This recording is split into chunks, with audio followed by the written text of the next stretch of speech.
Welcome back to Tech It's Simple. In today's video, I'm going to show you how you can schedule emails in your Microsoft Outlook.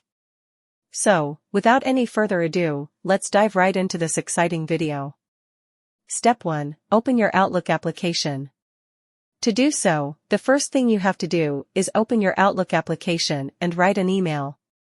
But I have a draft saved here, so I'm not going to write an email.